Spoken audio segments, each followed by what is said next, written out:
தாய் வீடு மே மாதம் 2025. அரசியல்வாதியான இலக்கியவாதி காப்போரத்தினம். எழுதி வாசிப்பவர் வே.என். விவேகானந்தன்.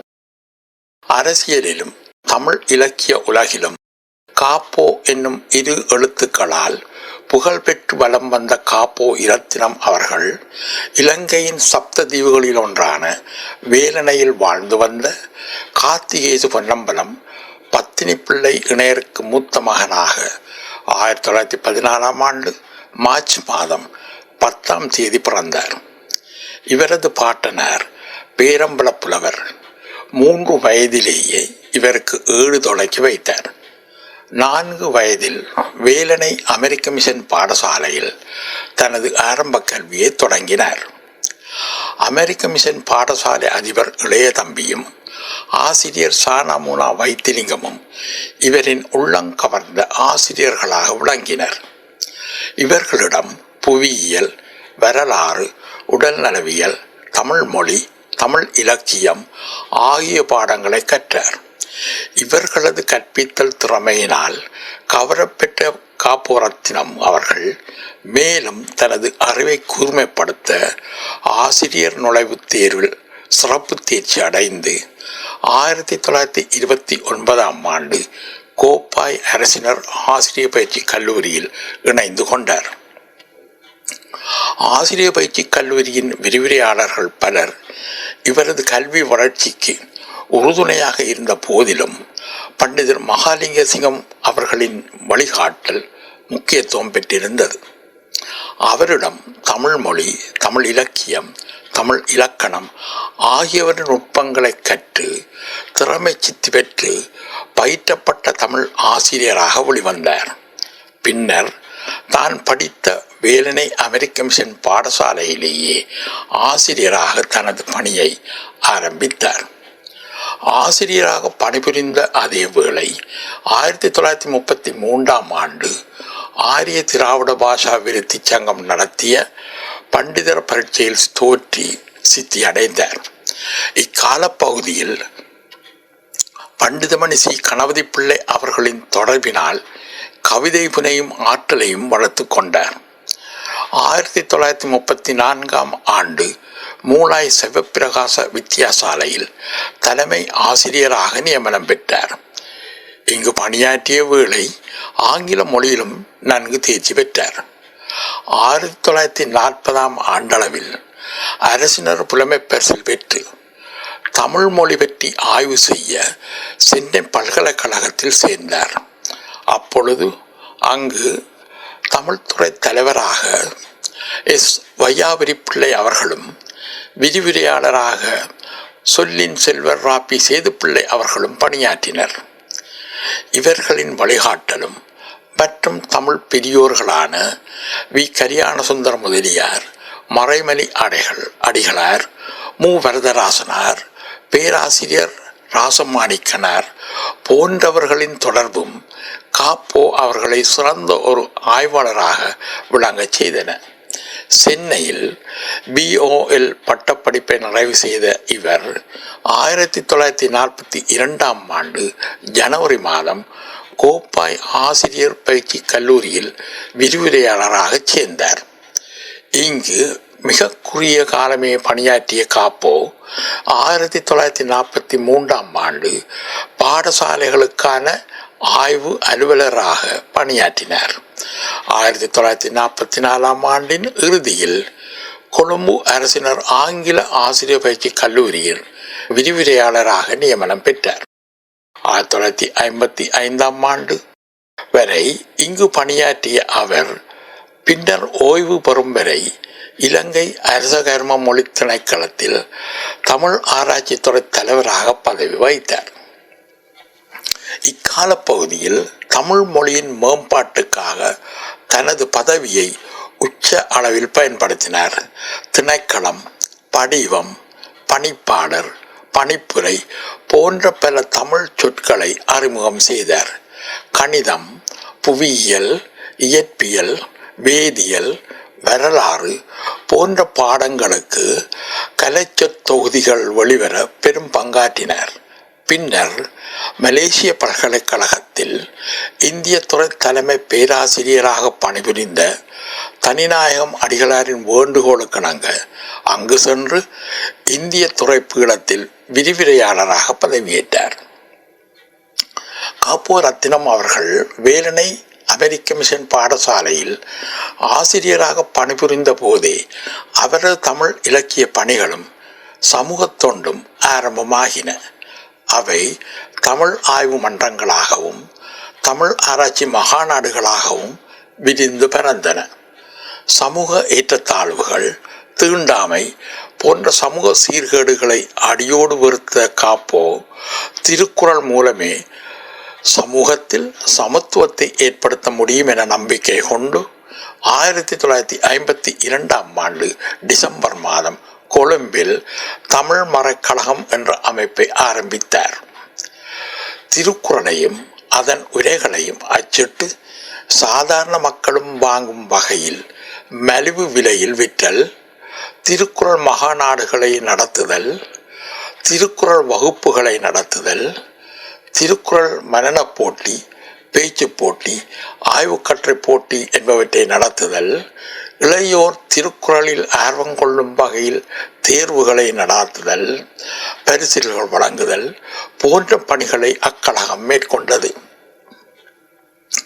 1953 முதல் 1983 வரை 24 திருக்குறள் மகாநாடுகளை அது நடத்தியது. 1992 25வது மகாநாடும் 1933 26வது மகாநாடும் தமிழகத்தில் அறிஞர்களின் பங்கேற்போடு சிறப்பாக நடைபெற்றன. காப்போ அவர்கள் நெல்லை ஆறுமுகநாதர் மீதும் பெருமதிப்பு கொண்டிருந்தார். அவரது தமிழ் மற்றும் சமய பணிகளை தமிழகத்து மக்களும் அறிய வேண்டும் என்னும் நோக்குடன் அவரது நினைவு நாளை விழாவாக கொண்டாட சென்னை சைவ சித்தாந்த பெருமன்றத்தில் ஒரு அறக்கட்டளையை நிறுவினார். தவத்திரு தனிநாயகம் அடிகளார் 1963 டிசம்பர் மாதம் கோலாலம்பூரில் தமிழ் ஆராய்ச்சி மன்றத்தினை நிறுவிய போது காப்போ அவர்கள் பக்கபலமாக நின்று செயல்பட்டார். 1967 1987 காலப்பகுதியில் 6 தமிழ் ஆராய்ச்சி மகாநாடுகள் நடத்தப்பட்டன. 1974 யாழ்ப்பாணத்தில் நடைபெற்ற தமிழ் ஆராய்ச்சி மகாநாட்டில் துன்பியல் நிகழ்வுகளை நினைவு திரையில் என்னும் தனது சுயசரிதை நூலில் பதிவு செய்துள்ளார். மலேசிய பல்கலைக்கழக பணிகளின் பின்னர் 1964 இலங்கை திரும்பிய காப்போ அரசியலில் ஈடுபட தீர்மானித்து தமிழரசு கட்சியில் இணைந்து கொண்டார். மாதம் 2 முறை கட்சி வெளியிடும் விடுதலை பரணி இதழின் ஆசிரியராக பணிபுரிந்தார். 1965 பொது தேர்தலில் தமிழ் அரசு கட்சி சார்பில் கிளிநொச்சி தொகுதியில் போட்டியிட்டு வெற்றி பெற்று பாராளுமன்றம் சென்றார். பின்னர் 1970 1977 ஊர்காவத்துறை தொகுதியில் முறையே தமிழரசு கட்சி சார்பிலும் தமிழர் விடுதலை கூட்டணி சார்பிலும் போட்டியிட்டு வெற்றி பெற்றார். 18 ஆண்டுகள் பாராளுமன்ற உறுப்பினராக பணியாற்றிய காப்போ அவர்கள் 1983 ஜூலை மாதம் 25 தனது இறுதி உரையினை நிகழ்த்தினார். பின்னர் தமிழகத்துக்கு புலம்பெயர்ந்த இவர் அங்கு இலங்கை அரசின் அடக்குமுறை ஆட்சிக்கு எதிரான போராட்டங்களில் கலந்து கொண்டார். தமிழர் விடுதலை கூட்டணி சிங்கள அரசின் தமிழ் இன அழிப்பை கண்டித்து 25/2/1987 சென்னை மெரினா கடற்கரையில் மேற்கொண்ட உண்ணாவிரத நிகழ்வே காப்போ அவர்களின் இறுதி அரசியல் நிகழ்வாக அமைந்தது. அரசியலில் இருந்து ஓய்வு பெற்ற காப்போ தமிழ் அறிஞர்களுடனும் தமிழ் அமைப்புகளுடனும் தொடர்புகளை ஏற்படுத்தியதோடு தமிழ் பணிகளில் தீவிரமாக ஈடுபட்டார். இவர் அரசியல், தமிழ் மொழி, தமிழ் இலக்கியம், கல்வி, சுயசரிதை போன்ற துறைகளில் 20க்கும் மேற்பட்ட நூல்களை எழுதியுள்ளார். அடிமை சாசனம், இலக்கியம் கற்பித்தல், இலங்கையில் இன்பத்தமிழ், உலகத்துக்கு ஒன்று, உரை வண்ணம், கல்வியும் தமிழகமும், காவிய மனம், கற்பக மலர், தடுப்பு காவலில் 10 நாட்கள், தமிழ் ஈழ போராட்டம், தமிழ் உணர்ச்சி, தமிழ் மறை விருந்து, தனி ஆட்சி, தொல் இலங்கையில் தமிழர், நூற்றாண்டில் தமிழ், பச்சை மண்ணும் சுட்ட மண்ணும், மனப்பால், யாம் இறப்பவை, வல்லூரை கேளுங்கள், நினைவு திரைகள் என்பன அவற்றுள் குறிப்பிடத்தக்கனவாகும். இவர் எழுதிய கவிதை நூல்களுக்கு எடுத்துக்காட்டாக அன்புச்சோலை, இமயத்து உச்சியில் என்பன விளங்குகின்றன. தமிழ்மறை கட்டுரைகள் திருவள்ளுவர் திருநாள் மலர், நாவலர் நினைவு மலர், பேரம்பல புலவர் நினைவு மலர் ஆகியவற்றின் தொகுப்பாசிரியராகவும் பணியாற்றியுள்ளார். தமிழ் மொழியில் அளவிலா பற்று கொண்ட காப்போ பல ஆண்டுகள் கொழும்பு தமிழ்ச் சங்கத்தின் துணைத் தலைவராகவும் 1958 1959 காலப்பகுதியில் அதன் தலைவராகவும் 1973 1981 காலப்பகுதியில் காப்பாளராகவும் பணியாற்றினார். 1960ஆம் ஆண்டளவில் தமிழ்ச் சங்கத்தால் வெளியிடப்பட்ட முருகு என்ற இலக்கிய வெளியீட்டின் ஆசிரியராகவும் செயல்பட்டுள்ளார். காப்போ அவர்களின் தமிழ் பணியினை பாராட்டி பல்வேறு தமிழ் அமைப்புகள் பட்டங்களையும் விருதுகளையும் வழங்கி கௌரவித்துள்ளன. 1960ஆம் ஆண்டு யாழ்ப்பாணத்தில் நடைபெற்ற திருக்குறள் மகாநாட்டில் திருக்குறள் செல்வர் என்ற பட்டமும், 1992ஆம் ஆண்டு உலக திருக்குறள் உயராய்வு மன்றம் குறள் ஆய்வு செம்மல் என்ற பட்டத்தையும், காசு நினைவு இலக்கிய குழு குறள் நெறிச்செம்மல் என்னும் பட்டத்தையும் வழங்கி கௌரவித்தன. குன்றக்குடி அடிகளார் திருக்குறள் காவலர் என்னும் பட்டத்தையும், டாக்டர் வானா சூனாப்பானா மாணிக்கனார் தமிழ்மறை காவலர் என்னும் பட்டத்தையும், தமிழக முன்னாள் நிதியமைச்சர் டாக்டர் இரா நெடுஞ்செழியன் திருக்குறள் செம்மல் என்னும் பட்டத்தையும் வழங்கி பாராட்டினர். 1966ஆம் ஆண்டு தமிழக அரசு திரு வி.க. விருது வழங்கி பொன்னாடை போர்த்தி பொற்கிளியும் தகவு பட்டயமும் வழங்கி பெருமை கொண்டது. தமிழகத்தில் மேலும் பல தமிழ் அமைப்புகள் பல்வேறு விருதுகளை வழங்கி சிறப்பித்துள்ளன.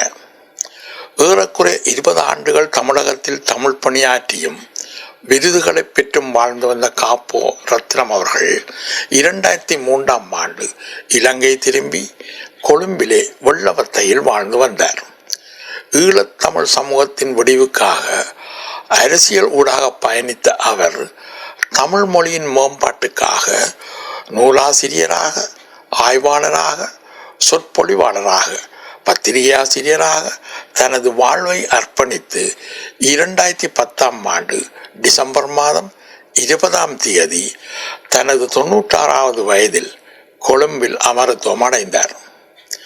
திருக்குறளை வாழ்வியலாக கொள்வதன் மூலமே ஏற்றத்தாழ்வு அற்ற ஒரு சமுதாயத்தை உருவாக்க முடியும் என ஆழமாக நம்பிக்கை கொண்ட காப்போ ரத்னம் அவர்களது வாழ்க்கை வரலாற்றை எதிர்கால சந்ததியினர் அறிய வேண்டியது அவசியமாகும். நன்றி, வணக்கம்.